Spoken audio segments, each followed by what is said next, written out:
Ulitin ko, when we put God first, all things fall into their proper place.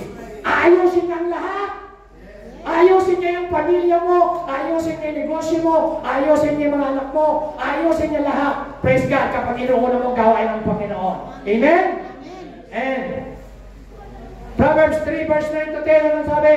Honor God with everything your own. Sabihin niyo po, give Him the first and the best. Your barn will burst, your vine bus will bring over. Sino sa inyo gustong hindi matuyuan ang inyong mga lalagyan? Sino sa inyo gustong hindi matuyuan ang inyong mga bank account?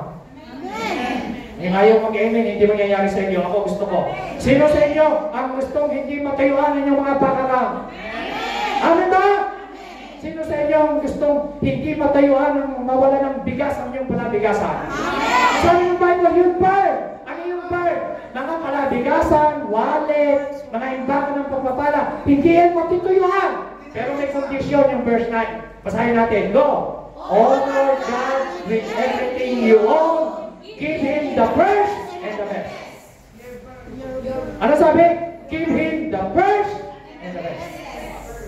O sabihin mo sa katabi mo ulit. Give Him the first and the best. Dapat, pagka tayo pinagpala, hindi ka lang nakakapagbigay kasi pinagpala ka. May blessing o wala, give your first and give your best, not your worst. Amen! Give your first, not your leftover. Hindi yung tira, your first. Give your first and best. Palakpakan natin si Lord yan. Hallelujah. Last, dito po ako magtatapos.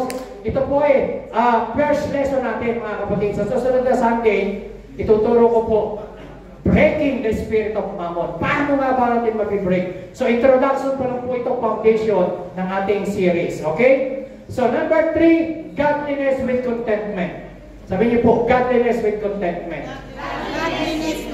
1 Timothy chapter 6 verse 7. But godliness with contentment is great gain. For we brought nothing into the world. We can take anything out of it. Sino sa inyo nung ipinanganak ay may kasamang euro? Wala. Sino nung pinanganak ay may kasama ng damit? Wala. Sapatos? Wala. May kasama na. We brought nothing into the world. Nung ipinanganak tayo ng ating magulang, wala kang dala. At pag tayo ay namatay, aalis tayo ng walang dala. Pero meron kang madadala. Yung pananampalataya mo, yung paglilingkod mo sa Diyos, yung pagsishare mo ng Word of God, yung pagsusupport mo sa kawain ng Panginoon, yung pagpapagalit mo sa Kanya, yan ang madadala mo. Pagharap mo sa Lord. Amen? Amen ba? Pero anong susi? Godliness with contentment. Sabi niyo, godliness with contentment. Yan ang number 3, principles. Tinatawag ko si Pastor kung magtatapos na po tayo. So number 1, serve God and not mammon. Number 2, put God first. And number 3, godliness with contentment. Alam niyo po, ang pagiging kontento, mga kapatid, hindi ibig sabihin wala kang pangarap sa buhay. Hello? Ang pagiging kontento, hindi ibig sabihin hindi ka na magtatrabaho. Ang pagiging kontento, hindi ibig sabihin hindi ka na mag-i-invest. Hindi yun. Ang pagiging kontento, kung ano yung meron ka, ngayon, masaya ka dyan. Amen. Ini-enjoy mo yung blessing ni Lord na tinatamasa, yung binibigay sa iyo ni Lord. Amen. At si Lord, ang master mo, hindi yung pera. Hindi si Mammon. Sabi niyo po, godliness with contentment is great gain. Alam niyo, ang pinakadakilang bagay na pwede nating maging goal, maging gain. Mag-gain mo sa buhay mo. Marating mo. Maging godly tayo pero kontento ka. Amen. Amen. Maraming tao hindi kontento sa buhay nila. Sa kagandahan nga lang ay binigay ng Lord, hindi sila kontento. Hindi kontento sa buhay, kaya maraming pagpapalaki ng ganyan. Hindi kontento sa katawan, pinababago ang katawan. Hindi kontento sa mukha, pina-o-opera ang mukha. Mga kapatid, godliness with contentment. Ang kontento, hindi ibig sabihin, hindi ka na mangangarap sa buhay. Ang kontento, kung ano yung binibigay sa iyo ng blessing ni Lord, kontento ka dyan, pinamamahalaan mo ng maayos, pinangangalagaan mo, minamahal mo, minamanage mo, ini-enjoy mo yung blessing ni Lord. Amen! Hindi ikaw ang master ng pera, ikaw ang nagpapasunod sa pera. Ang godliness with contentment. Ano?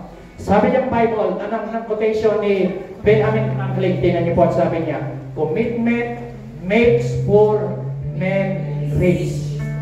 Contentment makes poor men rich. Discontent makes rich men poor. Naintindihan niyo po yung quotation na yan? Naintindihan niyo ba? Basahin natin, sabay-sabay. Sabi natin, contentment makes poor men rich. Pag daw ikaw ay kontento, kahit ikaw ay mahirap, pero payaman ang iyong pakiramdam kasi kontento ka. Amen? Amen ba? Masaya ka, nakakangiti ka, pero kung ikaw ay hindi kontento, kahit napakalaki sweldo mo, kahit marami kang pera, kahit marami kang kotse, kahit maganda bahay mo, kahit maganda asawa mo, kahit marami kang ari-arian, pag hindi ka kontento, mahirap pa rin ang iyong pakiramdam. Mukha ka rin poor. Eh kung isa, di ba, ang kotse mo, eh ako nga, pagka pumaparada ako sa Puerto Banús, pag sinusundo ko si Asia, eh dala-dala ko lang yung Ford, luma pa. 16 na taon ko na ginagamit yun. Pero pag parada ko ron, ang pakiramdam ko, I am the son of God. Hallelujah. I am content. Amen? Pero may mga tao, naka-Mercedes, naka-Jaguar, hindi naman sila kontento sa buhay nila. Ang pakiramdam nila, akala nila, doon sila nagpaparada. Alam niyo po, ang Puerto Banús, lalo na yung malapit sa mga paradahan ng mga boat road, eh, doon nagpaparada ang mga magagandang sasakyan. So, hindi mo masama na magkaroon ka ng magandang sasakyan. Pero tandaan niyo po, discontented makes rich men poor. Pag ikaw ay hindi ka kontento sa buhay mo, kahit mayaman ka, pag tinignan ka, mukha ka rin mahirap. Tingnan niyo po sila. Walang kapayapaan, nag-aaway. Alam niyo po, nakilala ko si Van Damme. Kilala niyo po si Van Damme, di po ba? Yung Hollywood actor. Alam niyo po kung ano nangyari? Namatay na. Alam niyo kung kinamatay? Nag-cocaine. Naging addict, pero nagka-problema sa kaisipan. Famous yan. Apakaraming pera niya. Kaya huwag niyo sasabihin sa akin na, Pastor, magkapera lang ako, maging famous lang ako, maging sikat lang ako, mga kapatid. Ako lang magsasabi sa inyo, hindi ka magiging masaya kahit marami kang pera kapag may spirit of mammon ka. Dapat break and overcome the spirit of mammon. Amen? Amen. Contentment. So sabi ng 1 Timothy 6, 8, and 9, dahil lang tayo tumayo, anong sabi ng Bible? But if we have food and clothing, with this, we shall be content and satisfied. Meron ba kayong food? Kumakain ba kayong 3 beses maghapon? Meron ba tayong damit? Meron ba tayong mga damit sa bahay? Meron ba tayong mga extra pang damit? Ang sabi ng Bible, verse 9, but those who crave to be rich fall into temptation and snare and into many foolish, useless, godless, and harmful desire that plunge men into ruin and destruction and miserable perishing. Maraming napapahamak dahil sa sobrang nilang pagnanasa sa pera. Kontrolado ng spirit of mammon, kapatid. Pero sabi ni Paul, I have learned the secret of life. Ano pong sekreto?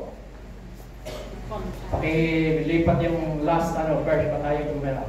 Sabi niya, yung verse 10. Pakilagay yung verse 10. Yeah, 10. Basahin niyo po. For the lack of money is a root of all kinds of evil. Some people eager for money and wander from the faith and burst themselves with many griefs. Totoo po yan. So, sabi niya, hindi yung pera masama, pero ang problema yung love of money. Sabi niyo, for the love of money is a root of all kinds of evil. Tingnan niyo po yung mayayaman. Hindi baling makatapak sila ng mga tao, mga root, minsan ng mga ugali. Masakit magsalita kung magsasalita, lalo na sa mga katulong. Bakit? Dahil ugat. Ang ugat ng kasamaan, hindi pera, yung love. What is love? The spirit of mammon. Tandaan niyo po yan. Magtatapos na po tayo.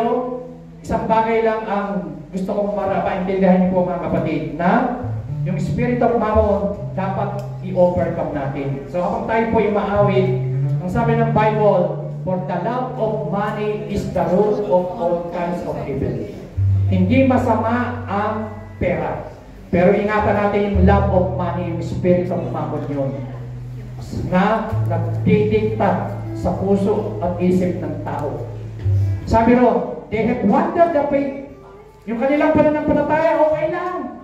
Okay lang na hindi sila lumako sa Word of God. Okay lang sila na hindi makarinig ng preaching. Okay lang na sila hindi sumamba. Basta magkapera lang. That is the love of money. Spirit of mammon. Tandaan niyo po yun.